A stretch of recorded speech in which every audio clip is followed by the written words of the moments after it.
Assalamualaikum warahmatullahi wabarakatuh. Alhamdulillah, alhamdulillahilladzi habbaba ilaina al-iman wa zayyanahu fi qulubina wa karaha ilaina al-kufra wal fusuqa wal isyana wa 'arafa bi 'uyubina wa dhunubina. Nahmaduhu tabaraka wa ta'ala wa nashkuruhu ala alaihi wa ala ni'maihi al-mutakathirah wa nashhadu an la ilaha illallah wahdahu la syarika lah wa la rabba lana siwah wa nas'aluhu khairat dunya wal akhirah wa nashhadu anna nabiyyana Muhammadan abduhu wa rasuluh wa safiyyuhu min khalqihi wa khaliluh alladhi adda al-amanah wa ballagha risalah wa nasaha al-ummah fajazahullahu an ummatihi khairal jazaa.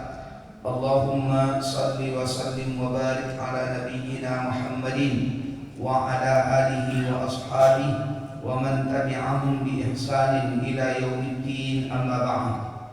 Faqala Allah tabaraka wa ta'ala fi kitabihil Qur'anil Karim, a'udzu billahi minasyaitonir rajim. Bismillahirrahmanirrahim.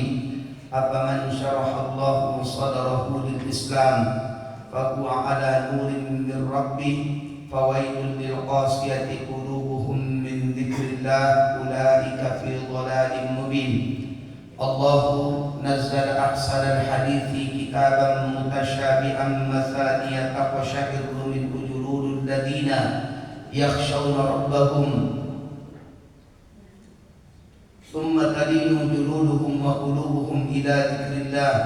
Dzalika hudallahi yahdi bihi man yasha wa man yudlilillahu fama lahu min hada.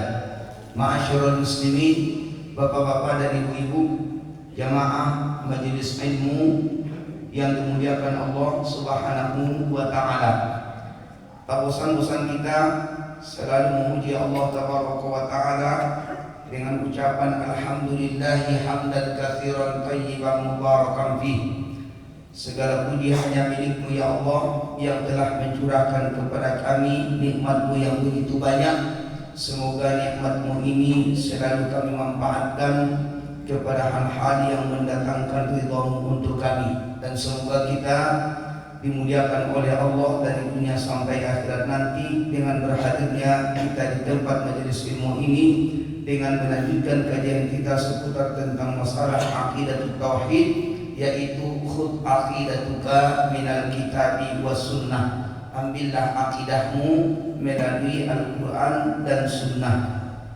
Kemudian tak bosan-bosan kita mengucapkan salawat dan salam untuk Nabi kita Muhammad sallallahu alaihi wasallam dengan ucapan Allahumma salli wa sallim wa barik ala nabiyyina Muhammad wa ala ali Muhammad. Ya Allah, sampaikan salawat dan salam serta keberkahan kepada Nabi kami Muhammad sallallahu alaihi wasallam dan kepada keluarga dan para sahabat Nabi kami Muhammad sallallahu alaihi wasallam. Mudah-mudahan dengan keberkahan bacaan salawat dan salam kita tersebut, kita juga memohon kepada Allah semoga di hari kiamat nanti kita semua dimudahkan oleh Allah untuk mendapatkan syafaatul uzma dari Nabi kita Muhammad sallallahu alaihi wasallam. Amin ya rabbal alamin. Bapak-bapak dan ibu-ibu sidang jamaah salat asar rahimani wa rahimakumullah. Udah salat asar aku? Alhamdulillah. Udah sampai di mana kajian kita?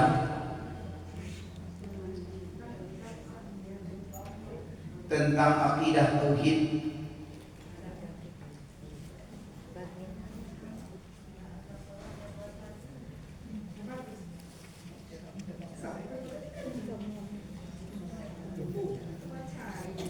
Sudah sampai di mana?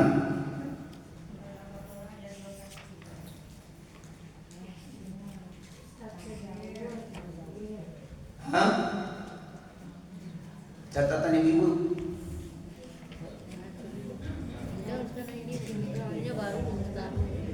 Labangan kilo bukunya. Lalu dulu 8 waktu catatannya nak. Jadi itulah bedanya Bapak dan Ibu yang menggunakan Allah catatan kita dengan catatan malaikat. Kalau catatan malaikat tidak pernah lupa sampai hari kiamat, dan itulah nanti yang akan ditunjukkan kepada kita catatan-catatan yang pernah kita lakukan selama hidup di dunia pun. Kalau catatan kita di dunia pun cuma sabanta, baru bulan lalu hilang menganti lupa dia, entah di mana kita apa juga tanya. Baik Bapak dan Ibu yang dimuliakan Allah Subhanahu wa taala, kajian kita waktu itu tentang masalah kaifiyatu ma'rifatullah, bagaimana cara kita mengenal Allah, ya kan? Itu dulu yang kita sampaikan. Bagaimana cara kita mengenal Allah Subhanahu wa taala? Cara mengenal Allah tidak perlu seperti Bapak dan Ibu yang dimuliakan Allah kita mengenal seperti ini. Cukup Bapak dan Ibu yang dimuliakan Allah mengenal tentang seluruh ciptaannya, seperti yang pernah kita sampaikan dulu firman Allah yang terdapat di dalam surah Al-Baqarah. Buka balik surah Al-Baqarah ayat 21. Ini pertama kali seruan Allah di dalam Al-Quran, yaitu dengan menggunakan kalimat An-Nas. Ya ayyuhan nas, wahai sekalian manusia. Kan itu dia. Bapak sobat.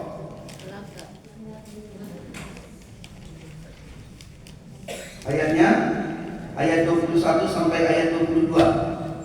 Ini salah satu cara Allah memperkenalkan dirinya kepada kita. Ya ayyuhan nas, wahai sekalian manusia, u'budu rabbakum, sembahlah Tuhan kalian, yaitu Allah. Siapa Tuhan itu? Baru dijelaskan. Alladzi khalaqakum, Tuhan itu dialah yang menciptakan kalian. Satu. Kemudian walladzina min qablikum, dan dialah yang menciptakan orang-orang sebelum kalian. Apa tujuannya kita beribadah kepada Allah? Tujuannya la'allakum tattaqun, agar kalian mendapatkan titel takwa. Jadi titel yang paling tinggi di sisi Allah Subhanahu wa taala adalah titel takwa. Kalau di akademik, di keilmuan, di dunia ini titel yang paling tertinggi profesor.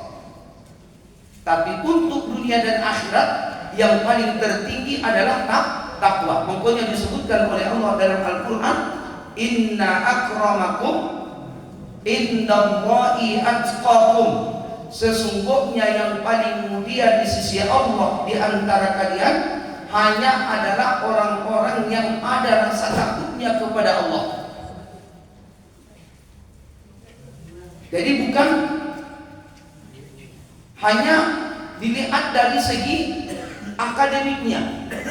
Kalau semakin dia berilmu, tentu semakin takut kepada Allah Subhanahu wa taala. Kemudian Bapak dan Ibu yang dimuliakan Allah Subhanahu wa taala, setelah Allah memperkenalkan dirinya, dialah yang menciptakan kita dan dia yang menciptakan orang-orang sebelum kita. Kemudian lihat di ayat 22, alladzi ja'ala lakumul ardha, dialah yang menjadikan bagi kalian bumi. Tujuannya bumi kok dijadikan Allah firasha, sebagai hamparan. Tampik baru sahur, tampik mencari kehidupan, Makanya disebutkan Allah di dalam surah An-Naba, wa ja'alna nahara ma'asya. Kami jadikan siang itu untuk mencari kehidupan. Jadi diatur oleh Allah cara kita mencari nafkah hidup. Jangan isi selalunya siang malam mencari haratu tadi. Kemudian Allah juga menyebutkan, memperkenalkan dirinya setelah Allah sebutkan bahwa dialah yang menjadikan bumi ini sebagai hamparan. Apalagi wassama'a binaa, dan bumi dan langit sebagai atapnya. Di langit ada matahari. Itu tujuannya Bapak dan Ibu yang dimuliakan Allah, untuk mendapatkan manfaat kepada kita seluruhnya, difasilitasi oleh Allah Subhanahu wa taala. Kemudian wa anzala minas samaa'i ma'an, dan Allah menurunkan air dari langit. Kini baru-baru ini mungkin sekitar 2 hari hujan di daerah Kamang lah banyak sumur-sumur yang kaya. Mereka Bapak dan Ibu yang dimuliakan Allah sibuk mengerjakan sholat istisqa.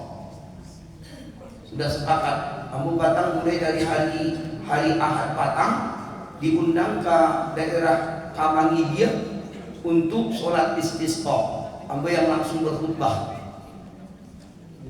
Alhamdulillah Bapak dan Ibu yang dimuliakan Allah, dari hari Ahad Batang 2 hari setelah istisqa, di situ baru diturunkan Allah air hujan.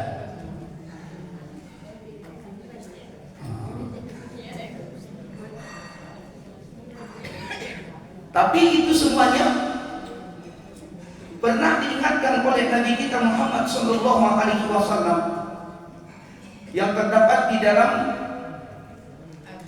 Sunan An-Nasa'i dan terdapat juga di dalam Sunan Al-Baihaqi dari sahabat Nabi kita Muhammad sallallahu alaihi wasallam yang bernama Abdullah bin Umar radhiyallahu anhuma, semoga Allah meridai daripada keduanya. Ketika Nabi kita Muhammad sallallahu alaihi wasallam keluar dari rumahnya, pada saat itu juga Bapak dan Ibu terjadi musim kemarau, lama hujan tak turun. Turun Rasulullah dari rumahnya, keluar Rasulullah dari rumahnya menuju ke satu tampek, menuju ke lapangan. Lalu Rasulullah mengatakan, ya ma'syarul muhajirin wa aikaum muhajirin, khamsun idza batalaitum bihinna wa aqudu bihinna an tudrikuhunna. Ada 5 penyebab Allah Subhanahu wa taala memberikan ujian kepada kalian. Hujan tak kunjung turun, kata Rasulullah. A'udzu billahi an tudrikuhunna. Aku mohon perlindungan kepada Allah, semoga yang 5 hal itu dijauhkan atau dilindungi oleh Allah kalian. Mana yang 5 itu? Yang pertama, kata Rasulullah sallallahu alaihi wasallam, salah satu yang menyebabkan air hujan itu tidak diturunkan oleh Allah adalah apabila para pedagang-pedagang tidak lagi jujur di dalam berdagang. Lah mulai bertutup, lah mulai mengurangi timbangan, lah mulai mencampur adukan barang yang rancak ke barang yang tidak rancak. Ejeknya rancak tapi sudah dicampur. Maka apabila para pedagang tidak lagi jujur di dalam berdagang, kata Rasulullah, maka Allah akan menurunkan ujian ke negeri itu. Apa dia? Hujan tak kunjung turun. 1. Yang kedua, apa lagi penyebabnya air hujan itu tidak diturunkan oleh Allah? Kata Rasulullah kepada kaum muhajirin, apabila sudah tersebarnya zina.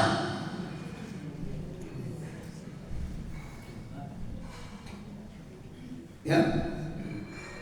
Zina sudah merajalela. Bahkan mulai kembali kisah di zaman Nabi Lut. Kemarin beberapa waktu yang lalu di daerah Padang, lebih kurang bapak dan ibu 97 orang tertangkap di hotel, satu kamar. Minta maaf bapak dan ibu, di hotel di kamar Padang Panjang, dia pun di Padang, tertangkap sama-sama laki-laki dalam keadaan tidak memakai sekelai pakaian pun. Bapak pun dia foto di kamar hotel itu.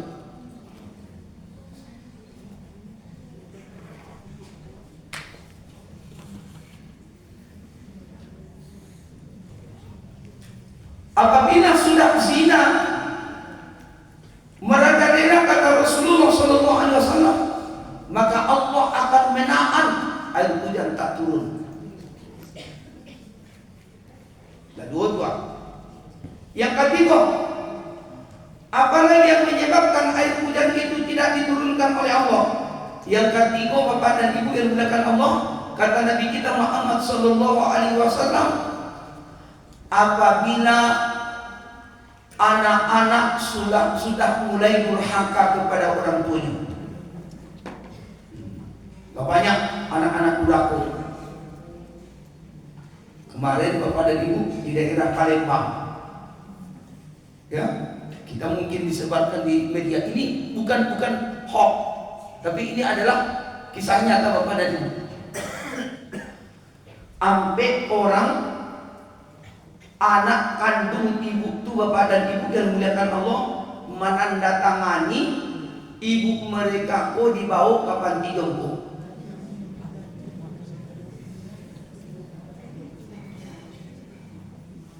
Padahal ibu mereka pun tidak bisa mengamalkan. Padahal ibu dulu membawa anak awak tu mulai dari awal kehamilan sampai 9 bulan, tidak pernah ibu titipkan anak ibu itu di tempat orang.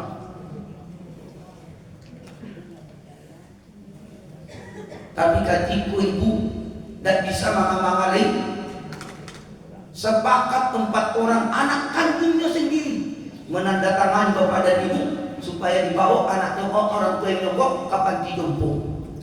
Inilah yang dikatakan oleh Rasulullah, salatun qad harramallahu alaihimul jannah. 3 golongan yang diharamkan oleh Allah masuk ke dalam surga, bagaimanapun amalannya.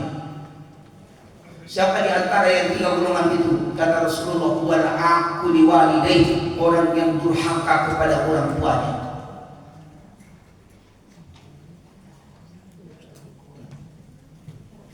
Hati-hati dulu. Pokoknya wajarlah sering bapak dan ibu disebutkan 10 anak apa ibu bisa merawatnya yang 10 itu tanpa merasa balik mengajar mereka.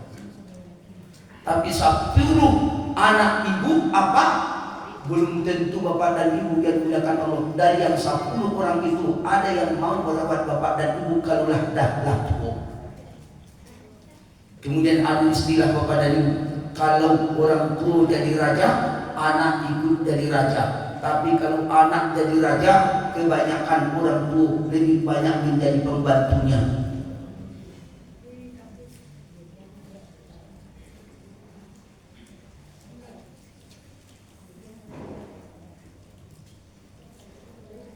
Pokoknya bapak dan ibu dimuliakan Allah, boleh sayang orang tua ke anak, tapi jangan berlebihan anak.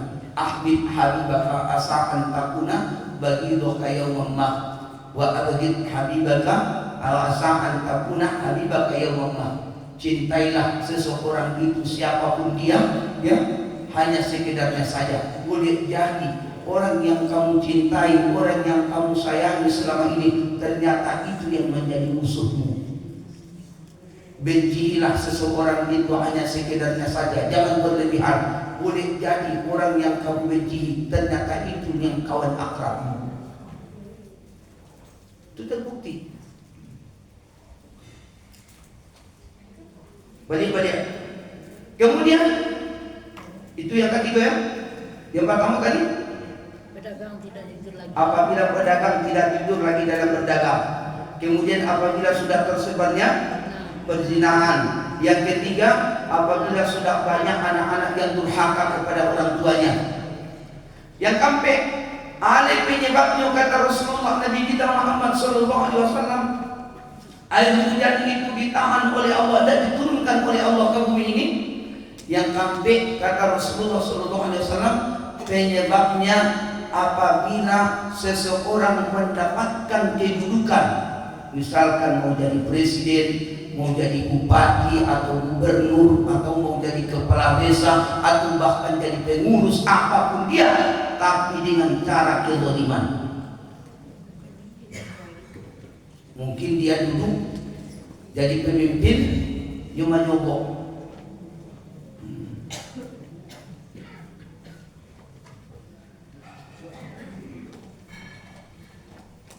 Kemudian yang terakhir kata Rasulullah, yang menyebabkan bapak dan ibu yang dimuliakan Allah Subhanahu wa taala, air hujan itu tidak diturunkan oleh Allah yang tadimu, apalagi apabila sudah tersebarnya rentenir. Rentenir praktek ribawi. Banyak orang meminjamkan biji kawak tapi bayar persenannya sekian. Boleh sekali sebulan, tapi saya itu bayarannya. Coba kini bapak dan ibu yang merasakan apa-apa ibu-ibu yang menggali di pasar-pasar, datang orang tuh, bu, ingin tambah modal dah? Itu adalah ada piti, 4%-nya saya ikutnya. Tidak perlu ibu apa yang langsung datang ke rumahnya membayar, ini yang mengutip langsung. Dibantu apa? Padahal kalau menolong itu tidak dilarang oleh Allah, tapi kalau sudah kepada ibu yang menggunakan Allah keluar daripada petunjuk Allah dan Rasul, tidak boleh tolong menolong. Makanya apa disebutkan Allah? Wala ta'awanu 'alal itsmi wal 'udwan. Jangan kalian tolong menolong dengan perbuatan dosa dan permusuhan. Jangan. Riba itu sepakat, tidak ada satupun di antara para ulama yang mengatakan itu adalah boleh. Semuanya adalah praktek ribawi, adalah diharamkan oleh Allah Subhanahu wa taala. Kita balik kepada ayat yang tadi. Jadi Allah memperkenalkan dirinya bahwa dialah yang menurunkan air hujan dari langit.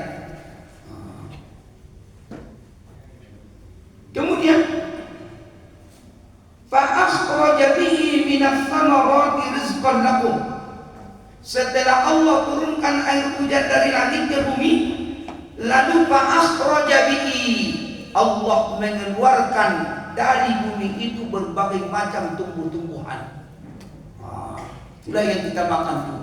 Sebentar lagi orang makan nasi, makan lado, makan bawang, makan semua buah-buahan.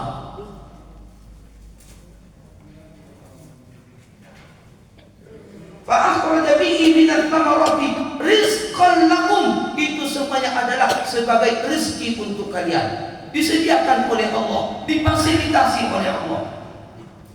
Ketika Allah Bapa dan Ibu telah memperkenalkan dirinya kepada waktu, ada hal yang sangat penting kita jaga. Apa dia?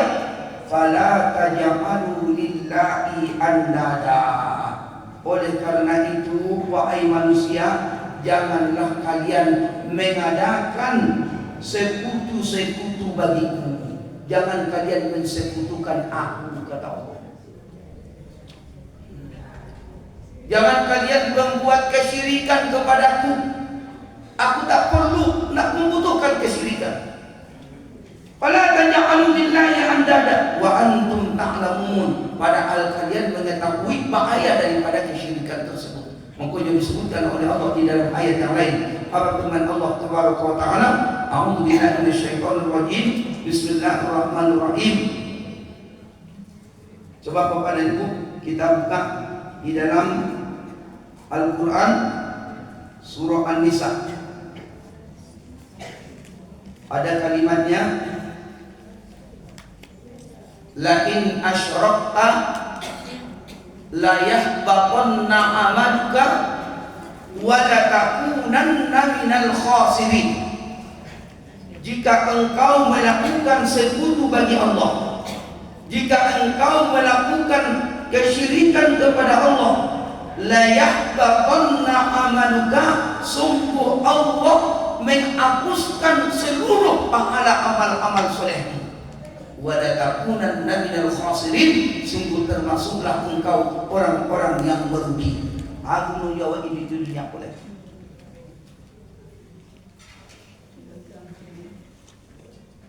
Akibat dari kesyirikan itu Bapak dan Ibu yang menggunakan Allah, itulah pahalnya. Tidak ada bernilai dari amal-amal soleh awak yang mau karajuan salam di dunia pun. Mempunyai para dua awak Bapak dan Ibu mengenal Allah. Wa kaifa kaifiyatu an na'rifa billahi tabaraka wa ta'ala. Bagaimana cara kita mengenal Allah subhanahu wa ta'ala.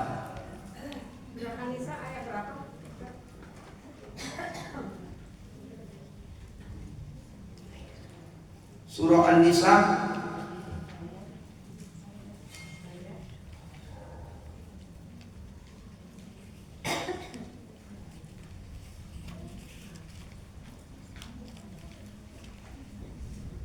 Asyrakta.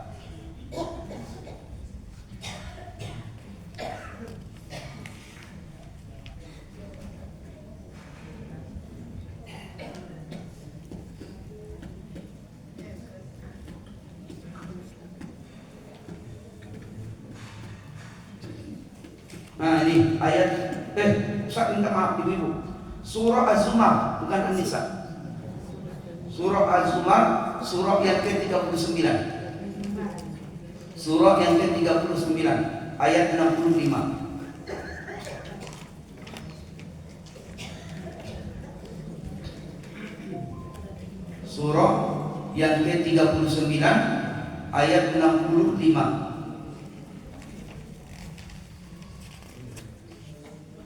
Sudah? A'udzu billahi minasyaitonir rajim. Bismillahirrahmanirrahim. Diawali dengan wa laqad uhiya ilaika wa ilal ladzina min qablika. Sungguh telah diwahyukan kepada Muhammad dan diwahyukan kepada orang-orang sebelummu. Apa yang diwahyukan oleh Allah kepada Nabi Muhammad dan kepada Rasul-Rasul sebelum Nabi Muhammad? La in asyrakta, ya, la in asyrakta, jika kamu mensekutukan Allah, la yahbatanna amaluka, niscaya Allah akan menghapuskan pahala amal solehmu. Wa la takunanna minal khasirin, dan sungguh kamu termasuk orang-orang yang merugi. Berapa surah? Surah yang ke-39 ayat 65.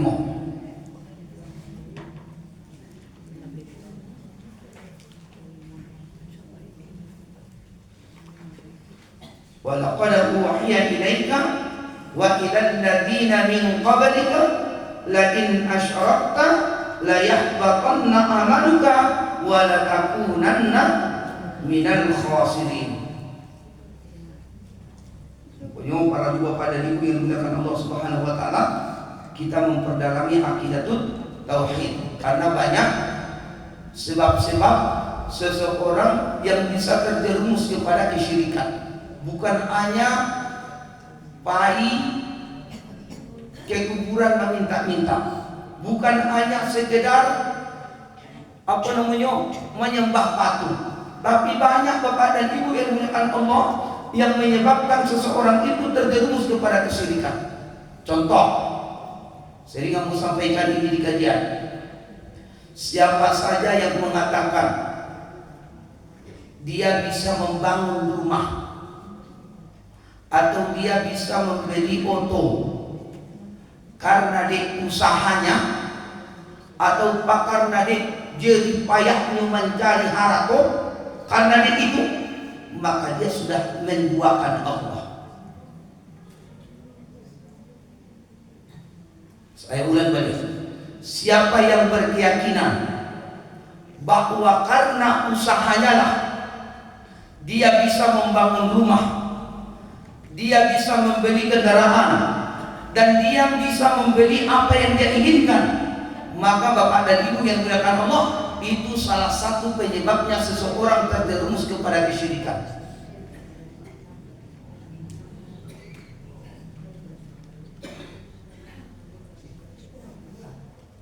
Ayo. Tapi bagaimana caranya Bapak dan Ibu yang dimuliakan Allah Subhanahu wa taala supaya tidak terjerumus kepada kesyirikan itu? Usaha ataupun bekerja itu Bapak dan Ibu yang dimuliakan Allah bukan suatu jaminan seseorang mendapat rezeki, tapi itu hanya sebagai sebab. Kan sering aku umpamakan, itu apa? Air ya. Lalu saya minum. Setelah saya minum, hilang rasa haus. Lalu saya katakan, setelah minum air hilang rasa haus. Berarti air ini sudah saya jadikan ini sebagai Tuhan.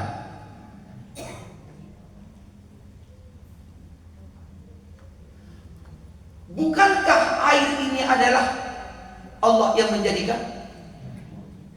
Ya. Berarti air cuma sebab. Ya. Air hanya sebagai alat untuk menghilangkan rasa haus dengan izin Allah. Itu cuma alat diturunkan Allah. Untuk apa? Menghilangkan rasa haus. Sama seperti usaha tadi. Usaha itu cuma sebab untuk bisa dapat rezeki. Tapi bukan sebenarnya seseorang itu karena usahanya semata dia dapat rezeki. Tidak.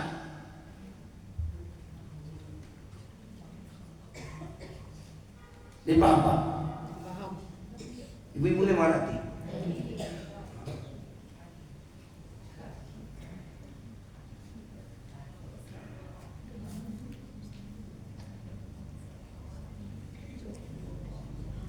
Ayo muslimun, Bapak dan Ibu hadirin wal hadirat sedang jamaah yang dimuliakan Allah Subhanahu wa taala. Kemudian tadi di dalam surah Al-Baqarah itu kita melihat ada wasiat dari Allah. Ya ayyuhan nas u'budu rabbakum. Wahai sekalian manusia, beribadahlah kalian kepada Tuhan kalian, yaitu Allah. Lalu waqala al-mu'allim, berkata dari pengarang kitab ini, apa kata beliau? Wa anwa'ul ibadah allati amara Allahu biha mithlu al-islam wal iman wal ihsan. Macam-macam ibadah itu ya, macam-macam ibadah itu yang diperintahkan oleh Allah kepada kita adalah Islam, iman, ihsan. Macam ibadah itu ada berapa? 3. Islam, iman, ihsan. Islam, Bapak dan Ibu yang dimuliakan Allah Subhanahu wa taala, itu adalah amalan zahir yang nampak. Salat, puasa, zakat, haji, apa lagi? Ya. Jadi itu semuanya amalan zahir yang nampak. Sedangkan iman itu amalan batin, perkara gaib. Dia tak nampak, tidak bisa dilihat oleh panca indera. Iman. Sedangkan ihsan itu, Bapak dan Ibu yang dimuliakan Allah, itu lebih tinggi daripada Islam, iman. Ihsan itu kalau diistilahkan sholat di bapak dan ibu yang dimuliakan Allah sudah masuk kepada tasawuf, sudah masuk kepada akhlak. Mungkin ketika dulu bapak dan ibu yang dimuliakan Allah Subhanahu wa taala, malaikat Jibril bertanya kepada Nabi kita Muhammad sallallahu alaihi wasallam. Apa kata malaikat Jibril kepada Nabi kita Muhammad sallallahu alaihi wasallam? Ya Muhammad, akhbirni anil Islam. Muhammad, ceritakan kepadaku tentang Islam. Lalu Nabi kita mengatakan, al-Islamu an tashhada an la ilaha illallah. Islam itu engkau bersaksi bahwa tiada Tuhan yang berhak disembah kecuali hanya Allah. Wa anna Muhammadan abduhu wa rasuluh, dan engkau juga bersaksi bahwa Nabi Muhammad itu adalah hamba dan utusan Allah. Nah, itu sudah dikatakan Islam. Kemudian yang kedua, apalagi Islam itu? Wa tuqimas shalah. Kerjakan salat. Berarti membaca 2 kalimat syahadat saja belum cukup kalau tidak sholat. Kemudian yang ketiga, apalagi? Wa tasumur Ramadan. Puasa di bulan Ramadan. Yang keempat, wa tu'tiyaz zakah, bayar zakat. Yang kelima, wa tahujjal baiti man istata'ta ilaihi sabila. Kerjakan ibadah haji kalau kamu mampu. Setelah dijawab oleh Nabi kita Muhammad sallallahu alaihi wasallam tentang masalah Islam itu, bertanya balik malaikat Jibril, Muhammad, akhbirni anil iman. Coba ceritakan kepadaku tentang iman. Lalu dijawab oleh Nabi kita Muhammad sallallahu alaihi wasallam, al-imanu an tu'mina billah. Iman itu engkau harus percaya ada Allah. Pernah melihat Allah? Pernah melihat Allah? Yakin ada Allah? Bagaimana cara mengenal Allah tadi? Baca rujuk. Tadi sudah kita sebutkan. Cara mengenal Allah itu Bapak dan Ibu yang dimuliakan Allah Subhanahu wa taala adalah dengan melihat semua ciptaannya ini. Ambo tanya kepada Ibu, apa perbedaan wujud dengan maujud?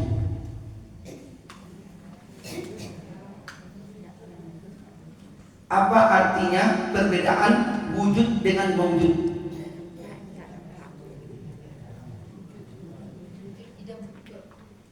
Bukan wujud bila babu mukhalafatul lil hawadits. Kalau wujud itu Bapak dan Ibu yang dimuliakan Allah, itu adalah risiko. Wujud itu di sini. Jadi tidak harus dilihat oleh panca indera. Sedangkan maujud itu nampak. Dia nampak dia maujud.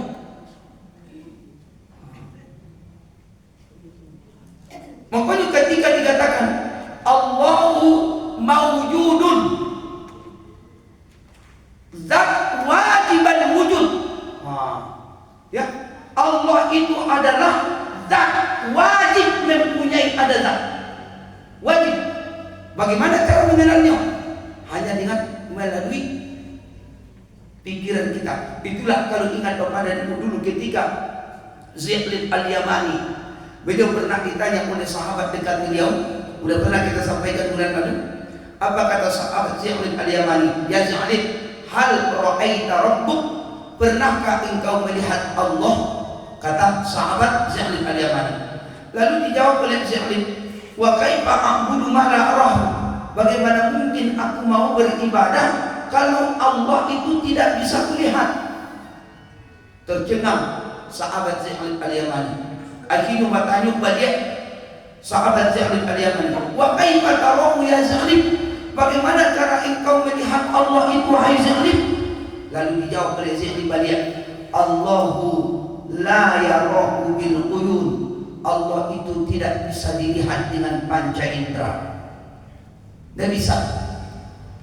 Walakin yarahu bi musyahadatil iman, akan tetapi Allah itu bisa hanya dilihat dengan adanya keimanan. Aku berikan contoh balik. Ada di antara dari contoh-contoh ciptaan Allah itu, ada dia, wujudnya ada, ya, wujudnya ada, tapi Bapak dan Ibu, tapi tidak bisa dilihat oleh panca indera. Contoh angin. Yang menciptakan angin siapa?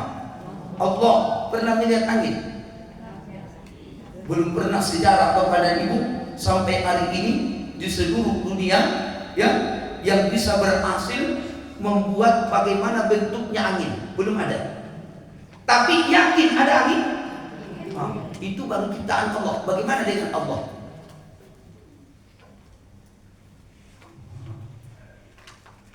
Pokoknya tidak pada bawah sibuk mencari Allah. Allah itu di mana? Allah itu di mana? Makanya tafakkaru fi khalqillah wa la tafakkaru fi dzatillah. Renungkan saja apa yang diciptakan oleh Allah, itu sudah cukup cara engkau mengenal Allah. Wa la tafakkaru fi dzatillah. Tak perlu sibuk memikirkan bagaimana wujudnya Allah. Yang pasti tidak ada yang sama wujud ciptaannya. Tidak bisa disamakan, tidak bisa diraba, tidak boleh dipancaindakan. Mungkin sampai disebutkan laisa kamitslihi syai'un wa huwas samiul basir.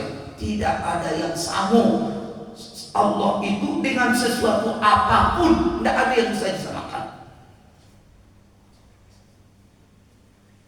Ambo tanya kepada dan Ibu dengan Allah. Walaupun di sini ada di kalangan para Asy'ariyah berbeda pendapat tentang masalah ini, tentang masalah Allah punya tangan. Allah punya tangan?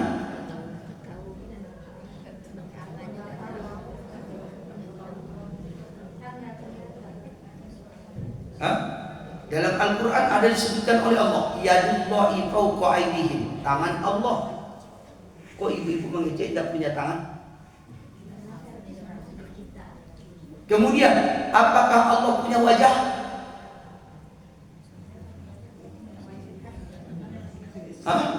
Punya wajah Allah? Jadi Bapak dan Ibu yang dimuliakan Allah, di dalam Al-Quran, bahkan sering di dalam bacaan kita, wajahku, wajah dia, aku hadapkan wajahku kepada wajah. Siapa wajahku? Allah. Ambo tanya kepada Ibu yang dimuliakan Allah, jangan sampai ada terpikir di benak kita ketika dikatakan Allah punya tangan, lalu terpikir seperti tangan kita atau seperti tangan aku. Tidak bisa. Cukup Bapak dan Ibu, apakah Allah punya tangan? Katakan iya. Tapi kalau ditanyanya bagaimana tangan Allah, tidak perlu dijawab lagi. Tidak perlu dijawab lagi. Apakah Allah punya wajah? Iya.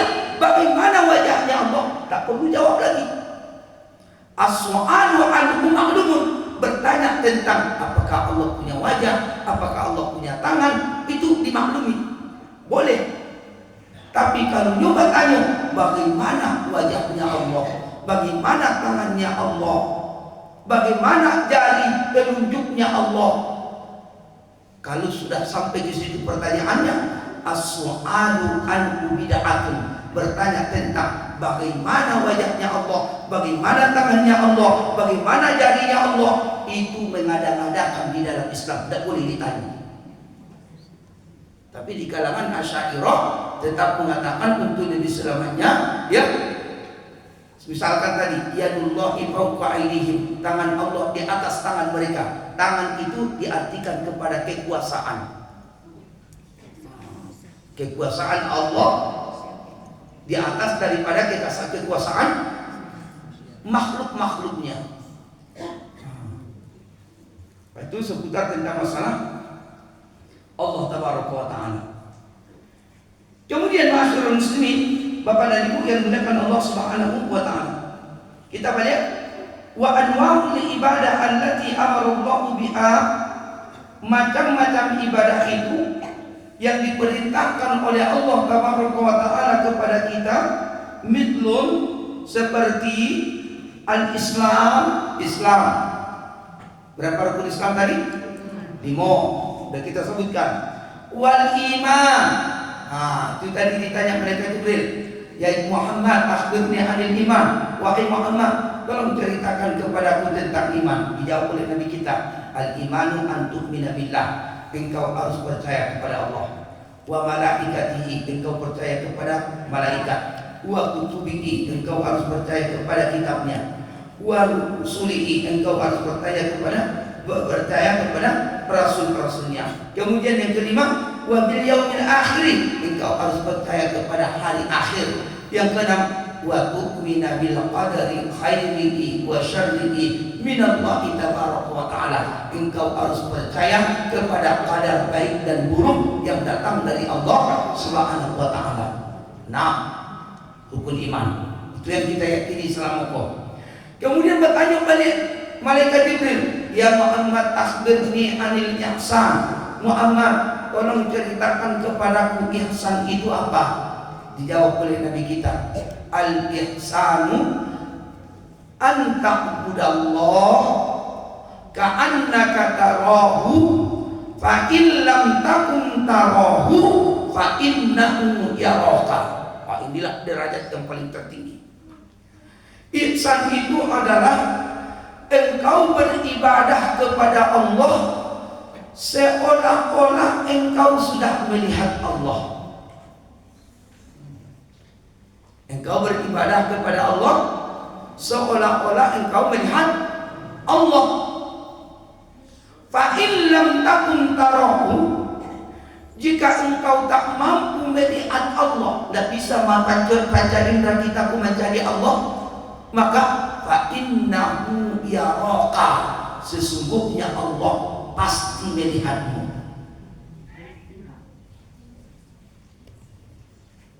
Itulah tingkatan ibadah yang paling tinggi, ihsan.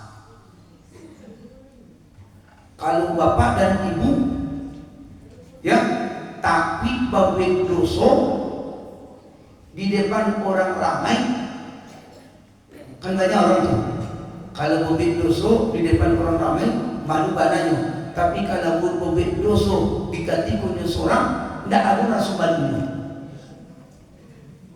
Apakah Allah tidak menyaksikan perbuatan kita walaupun kita sendirian?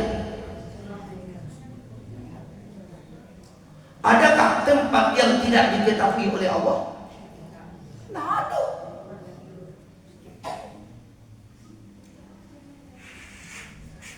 Kamu ngapain? Tidak ada tampil bapak dan ibu yang bisa melarikan diri supaya perbuatan waktu tidak dilihat oleh Allah. Makanya disebutkan oleh Allah. Coba bapak dan ibu lihat di dalam surah Al-Dariyat, Al-Ma'arij, surah Al-Ma'arij, bukan surah Al-Ma'arij.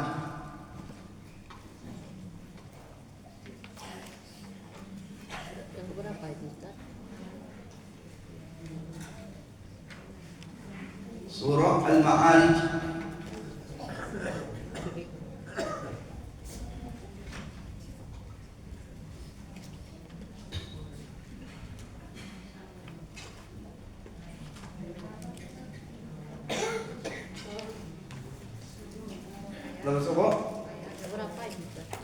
surah yang ke-70.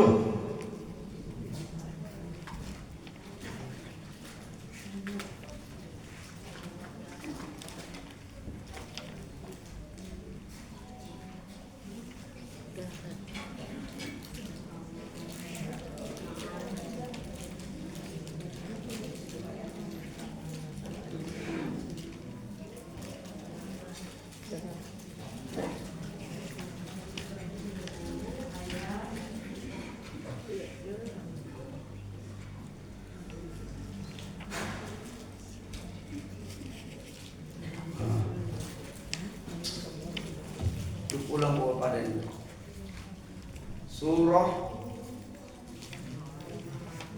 ada kalimatnya, walaqad khalaqnal insana wa na'lamu ma tuwaswisu bihi nafsuhu wa nahnu aqrabu min hablil warid. Oh, berarti surah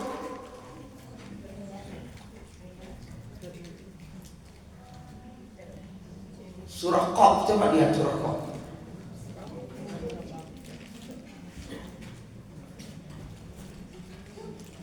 Surah Qaf. Wa laqad khalaqnal insana wa na'lamu ma tuwaswisu bihi nafsuhu wa nahnu aqrabu ilaihi min hablil warid. Sungguh kami telah menciptakan manusia wa na'lamu ma tuwaswisu bihi nafsuhu, dan kami mengetahui apa yang mereka rahasiakan di dalam jiwanya, di dalam dirinya. Wa nahnu aqrabu ilaihi min hablil warid, kami lebih dekat kepada hamba tersebut melebihi daripada urat lehernya. Artinya saking dekatnya Allah itu kawan, dan tampik yang tampik bersembunyi untuk berbuat dosa. Sadoyo perbuatan waktu diketahui oleh Allah Subhanahu wa taala.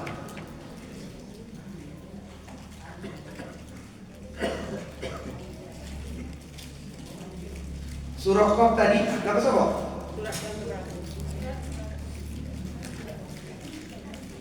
Surah Qaf, surah yang ke-52.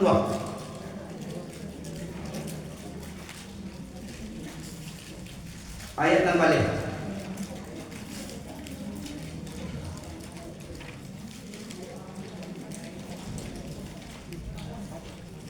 Wa laqad khalaqnal insana, dan sesungguhnya kami telah menciptakan manusia, wa na'lamu ma tuwaswisu bihi nafsuhu, dan kami mengetahui apa yang dibisikkan oleh hatinya. Artinya apa saja yang tersimpan dalam hati Allah, walaupun tidak terucap di lisan Allah, Allah tahu.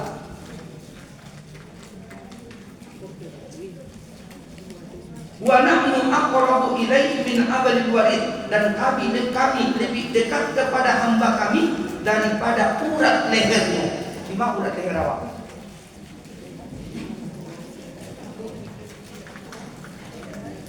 Allah. Itu saking dakiknya Allah itu ilmu Allah itu tidak terbatas. Ini Bapak ini sudah menunjukkan jam berapa ini? Batangan nama.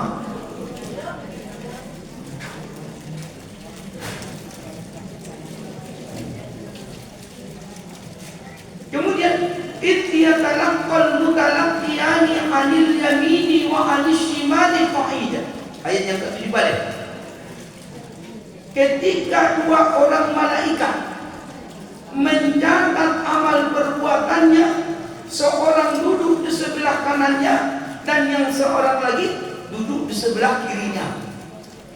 Itulah kalau yang disebut raqibun wa atid, pencatat kebaikan dan keburukan. Lepas sobo.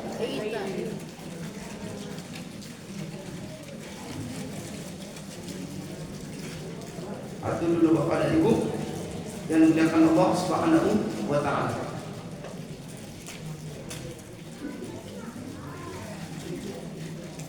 Ada mau ditanya? Pembahasan seputar tentang masalah ini silakan.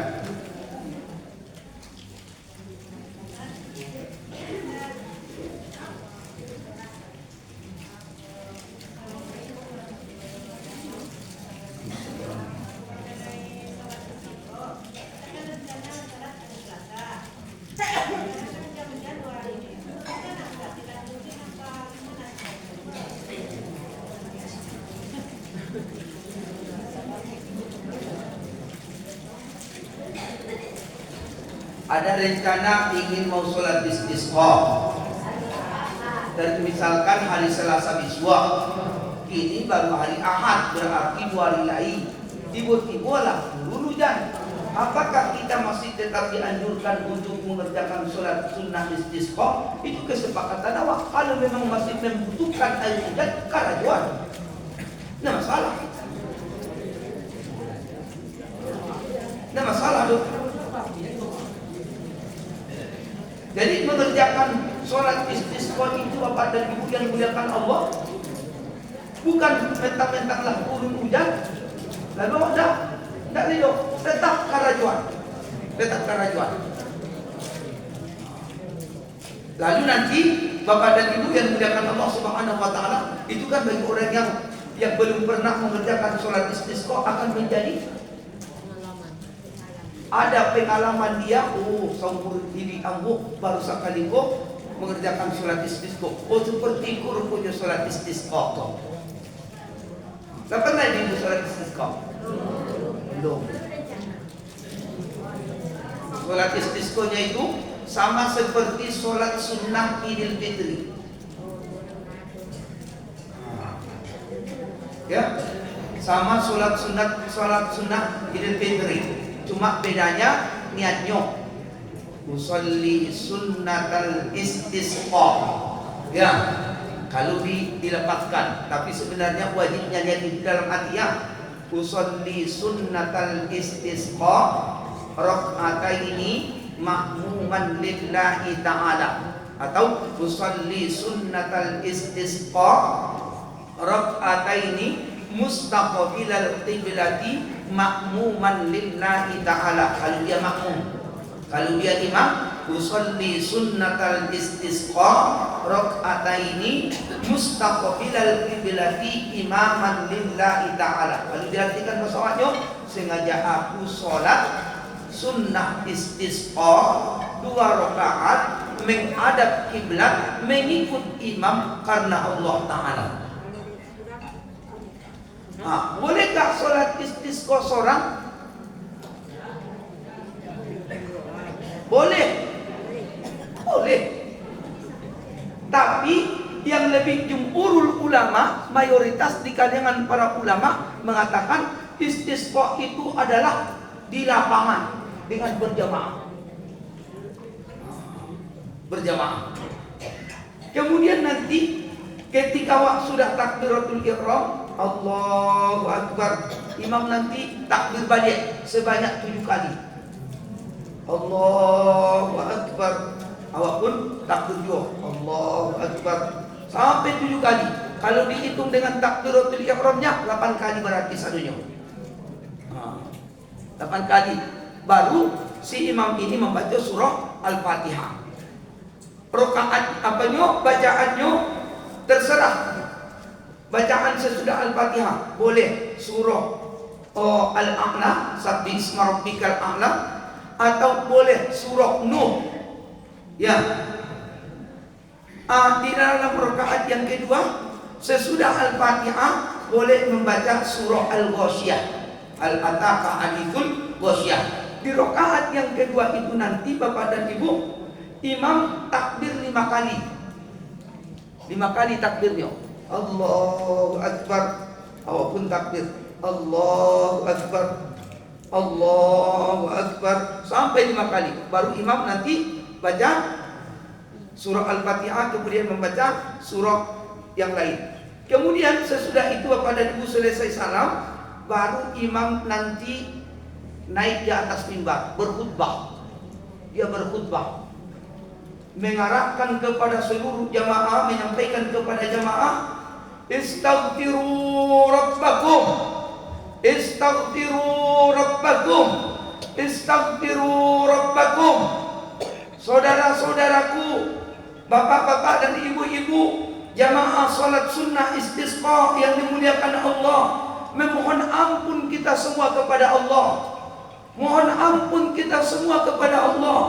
Mohon ampun kita semua kepada Allah. Innahu kana ghaffara. Sesungguhnya Dia, yaitu Allah, Maha Pengampun lagi Maha Penyayang. Yursilis samaa alaikum midrara, supaya Allah menurunkan kepada kita air yang lebat, hujan yang lebat.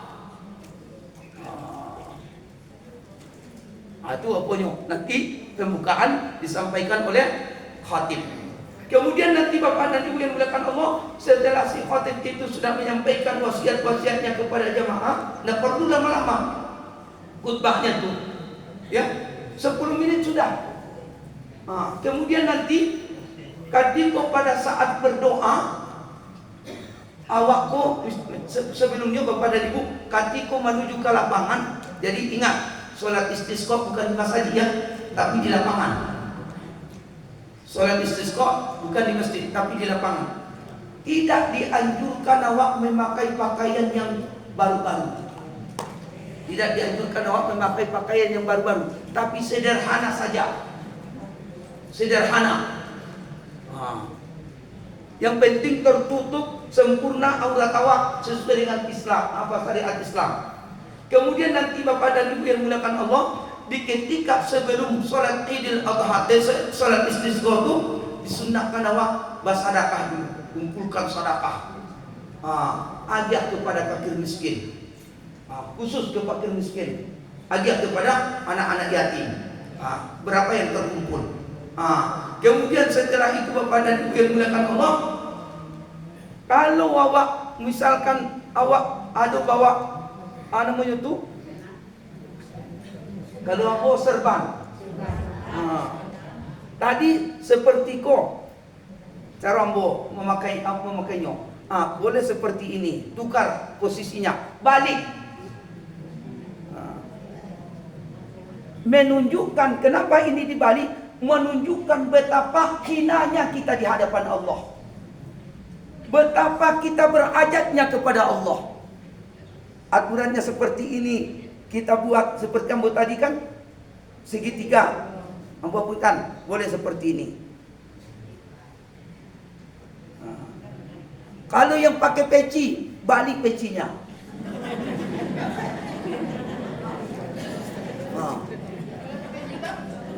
Kalau yang pakai jilbab, tidak usah buka jilbabnya. Kok nampak lu kok. Nah, sedangkan ada yang mengatakan kalau para luhu binatang-binatang ternak bawa ke lapangan. Bawa ke lapangan tuh binatang ternak, tapi itu dalilnya tidak kuat.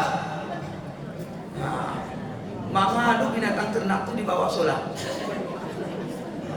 Cukup sholat di situ. Itu sini.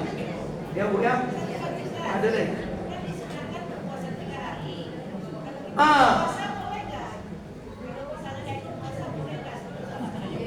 Namanya sunnah Bu. Kalau namanya sunnah, kalau tidak puasa apa? Boleh tidak Bu? Ya. Jadi sebelum mengerjakan sholat istisqa itu 3 hari sebelumnya, sebelum hari istisqa, sholat istisqa itu disunnahkan awak puasa dulu. Apakah menjadi kewajiban puasa itu? Tidak, cuma sunnah. Kalau ibu tidak puasa pun tetap sah, boleh.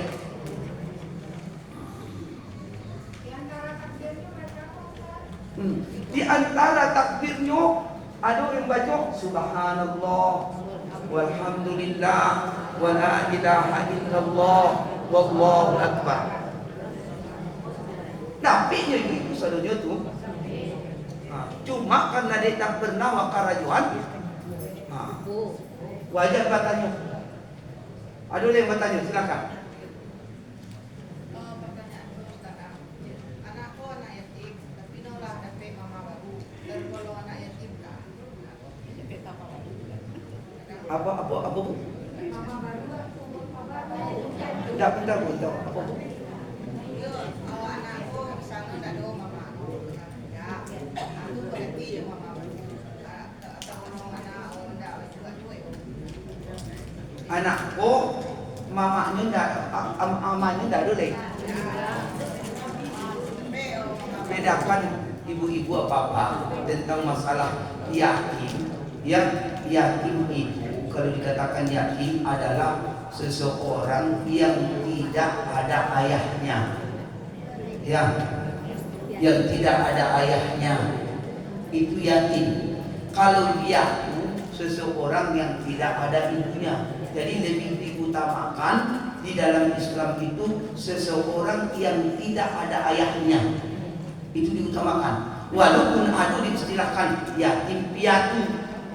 Kalau masih tetap membuat awak bantuan untuk yatim, mempunyai dikuat hati Bapak dan Ibu. Ketika kau membuat kotak infak, jangan gabung. Jangan gabung. Yatim yo yatim, piatu piatu. Jangan samakan.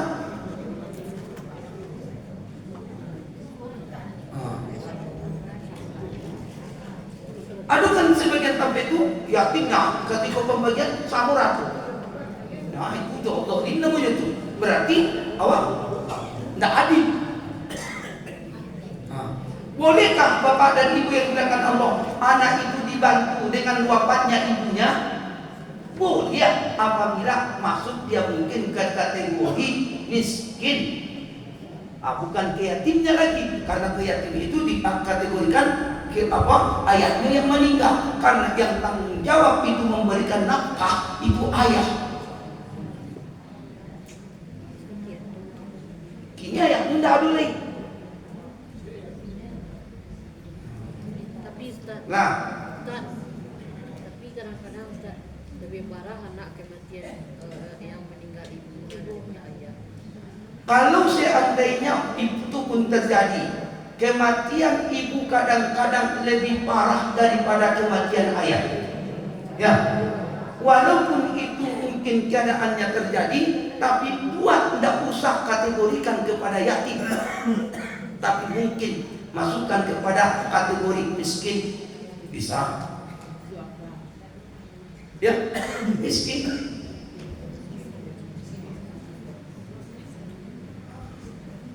Dia kan membutuhkan juga. Tidak masalah juga pada itu. Yang penting yang perlu digarisbawahi tadi, jangan samakan yatim dengan piatu. Itu tidak akan sama. Itu harus dibedakan. Ketika membuat pun kota-kota infak baik di masjid maupun di surau maupun di majelis taklim yang lain, awak membuat bantuan, pisahkan tuh, jangan campur. Iya. Tak boleh dicampur. Alah, belajar mana? Belajar tu. Belajar mana? Jadi kita cukupkan sampai di sini. Aku kabarin putuin dari bapak dan ibu.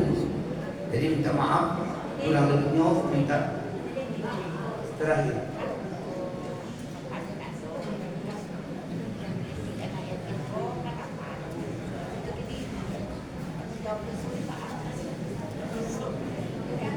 Bapaknya tidak ada dari.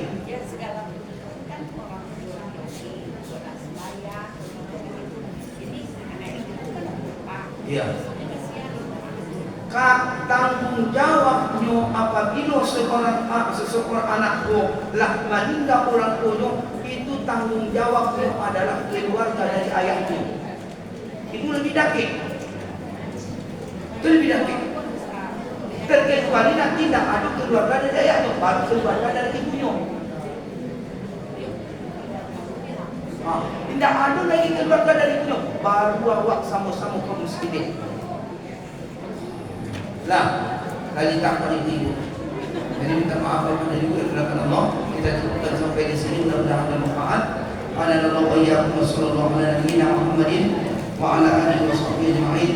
Subhanakallahumma wa bihamdika asyhadu an la ilaha illa anta astaghfiruka wa atubu ilaika. Assalamualaikum warahmatullahi wabarakatuh. Waalaikumsalam warahmatullahi wabarakatuh.